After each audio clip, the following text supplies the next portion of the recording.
વિશ્વમભાઈ, સહકારિતા એટલે શું તમને ખબર છે? સહકારિતા એક એવો શબ્દ જે આપણી આજુબાજુ છે પણ દેખાતો નથી. જેમ કે વાત કરીએ, આપણા કોર્સમાં આપણે ઘણી એવી એક્ટિવિટી કરતા હોઈએ છીએ જે ભેગા મળીને કરતા હોઈએ છીએ. જે એકલા કરવું, આપણે ઘણી વખત ચર્ચા વિચારણા કરતા હોઈએ વર્ગમાં, ત્યારે કહીએ છીએ કે એકલા હિમાલય ચડવો તો સહેલો છે, પણ 10 લોકોને બધાને સાથે લઈને જે ચડવું હોય એ અઘરું છે. પણ જે આ અઘરી વસ્તુ છે તે કંઈક નવું સર્જનાત્મક, હવે કોઈ એક માણસ કાર્ય કરતો હોય એક મોટા પ્રોજેક્ટ ઉપર, તો તેનો એકનો જ શક્તિ અને એનો એકના જ વિચાર ઉપર એ પ્રોજેક્ટ બનવાનો. પણ જ્યારે 2-3 જણા અથવા ઘણું મોટું સંગઠન એક બધા ભેગા મળીને એક પ્રોજેક્ટ ઉપર કામ કરે, તો ઘણા બધા લોકોના વિચારો ભેગા થઈને એક નવું કંઈક ક્રિએશન થાય અને બધાની શક્તિ પણ એ પ્રોજેક્ટ પર વેચાય. તો આ જ સહકારિતા છે. જેમ કે આપણે હમણાં ડોક્યુમેન્ટરી ફિલ્મ બનાવી, તો કામ બધું તમારા ઉપર હતું.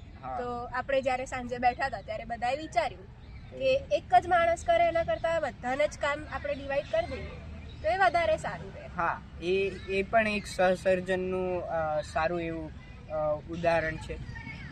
તો આપણે ઘણી એવી કરતા હોઈએ છીએ. જેમ કે આપણે NSS કેમ્પ કર્યો, તો એમાં દરેક દિવસ એક અલગ જ પ્રકલ્પ હતો કે દરેક કમિટીનો એક દિવસ આખો, અને તેઓ બધા ભેગા મળીને જ ડિસાઈડ કરતા કે આજે શું કરવું અને કેવી રીતની રહેશે દિનચર્યા, આખી રૂટીન કેવી રીતનું રહેશે. તો એ જ કે એકલો માણસ ન કરી શકે, પણ જ્યારે આખું સંગઠન અથવા બધાનો વિચાર ભેગો થાય તો ઘણી એવી નવી સર્જનાત્મકતા ઊભી થતી હોય છે. તો આપણે આ જીવનમાં કેવી રીતે ઉતારવું જોઈએ? જીવનમાં તો જોઈએ, જેમ કે વાત થઈ, આપણે જ્યારે એકલા કાર્ય કરતા હોઈએ તો પણ બહુ મુશ્કેલીઓ આવતી હોય, અને બધાને ભેગા રાખવામાં એ ઘણી મુશ્કેલીઓ. કેમ કે આપણે આને કહીશું તો આને મન દુઃખ થશે, તો કોઈક બધાનું એક સાથે વિચારવું. હા, બધાનું એક સાથે વિચારવું પડે.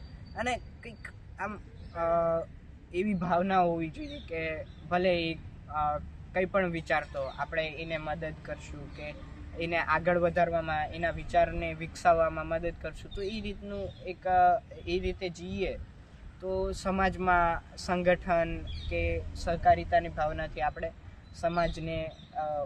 સમાજનો ઉદ્ધાર કરી શકીએ. પછી ઘણી એવી રીતની સંગઠનો હોય છે જે આની પાછળ કાર્ય કરતા હોય. ઘણા એવા શક્તિ વેચાયેલી હોય કે જે સમાજને પ્રબળ બનાવવામાં કામ કરતી હોય. એ બધાનો મૂળ પાયો જોઈએ તો ક્યાંક ને ક્યાંક સહકારિતા જોવા મળે. તો આ રીતે આપણે જીવન પ્રબંધનમાં તેને લાવી શકીએ. એટલે સાયકોલોજીમાં બી લખેલું છે કે આપણે એકલા રહીશું તો ચાલી નહીં શકીએ, પણ બધાને સાથે રહીશું તો ચાલી શકીશું, ગ્રોથ થઈ શકશે એમ આપણો. તો એ જ છે. હવે કોઈ જેમ કે નાટોનું ઉદાહરણ લઈએ અને બ્રિક્સનું ઉદાહરણ લઈએ, તો જો કોઈ એક કન્ટ્રી આ કાર્ય કરવા માટે ગઈ હોય તો ના થયું હોય, પણ આજે જ બ્રિક્સનું ઉદાહરણ લઈએ તો ઘણી કન્ટ્રીઓ છે, Brazil, Russia, India, China, south Africa, તો એ ઘણી કન્ટ્રીઓ ભેગી થઈને આખું એક સંગઠન બનાવ્યું છે જે પશ્ચિમવાદ પર, જે વેસ્ટર્ન કન્ટ્રી ઉપર જે પ્રભુત્વ જમાવતું, તેને નાશ કરવાનો ઘણો એવો પ્રયાસ થઈ રહ્યો છે અને ઘણા અંશે સફળ રહ્યા છે તેઓ. તો એ જ રીતે કોઈ એક માણસ જો કાર્ય કરે અથવા એક કન્ટ્રી કાર્ય કરે તો બહુ ઓછી સફળતા મળે. તો આ રીતની સહકારિતા આપણે જોઈએ તો ઘણું એવું આગવું અગત્યનું ભાગ ભજવતું હોય છે. એટલે ઇન શોર્ટ સહકારિતા આપણને એવું શીખવાડે કે જીવનમાં બધા સાથે કેવી રીતે રહેતા શીખે.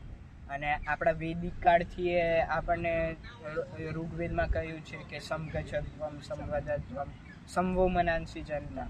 તો એ રીતે જ આ વૈદિક કાળથી અત્યાર સુધી આપણે સહકારિતા જોઈ જ રહ્યા છીએ.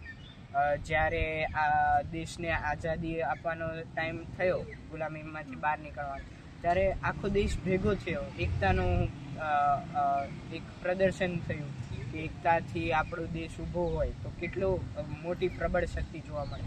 તો એ જ રીતે જો સંઘમાં આપણે બધા ઊભા હોય તો ઘણી મોટી પ્રબળ શક્તિ જોવા મળે છે, જે આપણે રાષ્ટ્ર ઉદ્ધાર અને આપણા સમાજના ઉદ્ધાર માટે બહુ જ કારગર નીવડે છે. થેન્ક યુ વિશ્વમભાઈ, ખૂબ ખૂબ આભાર.